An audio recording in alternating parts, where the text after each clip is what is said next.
Hello everyone, this is Cheshire by the Book, and I am in Acton today, and I am in front of the parish of St Mary Church. Today I'm doing two villages. This one, Acton, is the first alphabetically, and the last one I'm going to do is the last alphabetically. So, as that quick intro said, I'm walking from the first town in the book to the last, which wasn't that big of a walk actually, less than 2 hours on paper. However, the best laid plans of mice and men often falter, and as was such on this occasion, I added a few extra goals to my journey, which included getting footage for other videos, and so it took me around 4 hours to get there. Also took a wrong turn at one point, but we'll get to that later on in the video. Without further ado, let's see what Ron has to say this time. The parish of Acton, in the heart of South Cheshire, is typical of the softly undulating landscape that lies between the Peckforton and Bickerton hills in the west and the moors of the Pennines to the east. The Church of St Mary is one of the finest ecclesiastical buildings in Cheshire.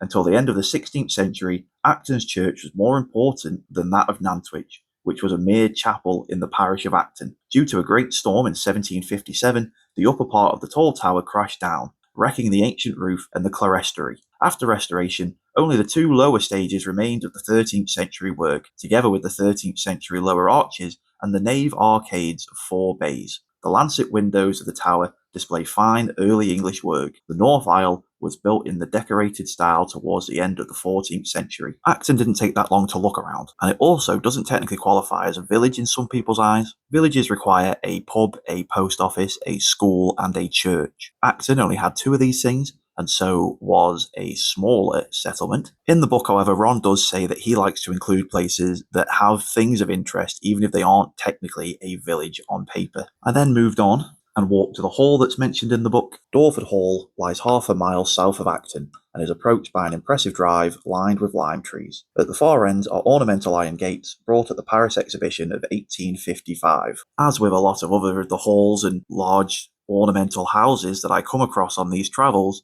there wasn't really a way of me getting close to it, and I didn't feel very comfortable recording for very long. And so I head swiftly on my way towards Nantwich. On the other side of Nantwich, it occurs to me that I've been walking now for nearly 2 hours already, as I had to walk from Nantwich to Acton in the first place, and I start looking for a place to have a sit down and a rest. And, as with everything on these days, most places were closed. After a few detours to do some other footage filming, I find myself in a position of wishing beyond all hope that I could have a sit down and a rest.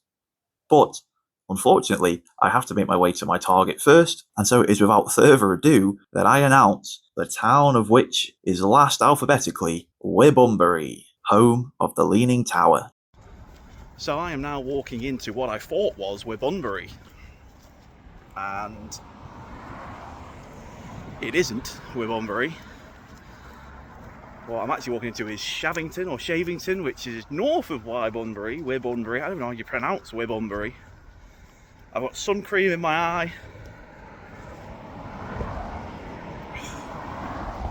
And I've been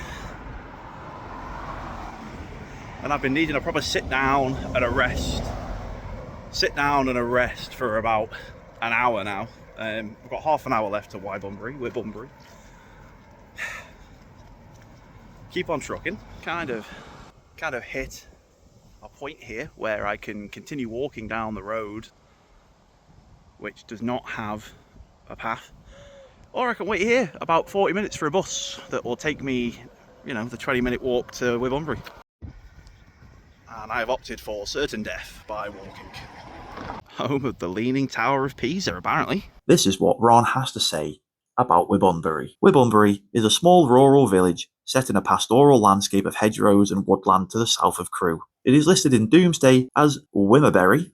The early builders of the Church of St Chad unfortunately chose an area of ground that was unstable due to active underground springs, salt and sand. The tall, 96-foot, solitary church tower is the remaining part of the village's medieval church.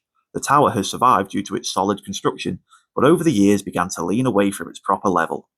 In the 18th century, there was a local saying, as crooked as Wimbury steeple. A new church of St Chad of brick reconstruction was built along the main road in 1978, and to the north of the village lies Wibunbury Moss. But, as you'll see in my outro, I didn't go and see that. After a long walk and many disappointments in the form of closed businesses, I think Wibunbury is definitely worth a day out. Acton's St Mary's Church is also very lovely to look at, so if you happen to be in Nantwich and want to go for a wander around in the countryside, you could do a lot worse than to visit these two villages.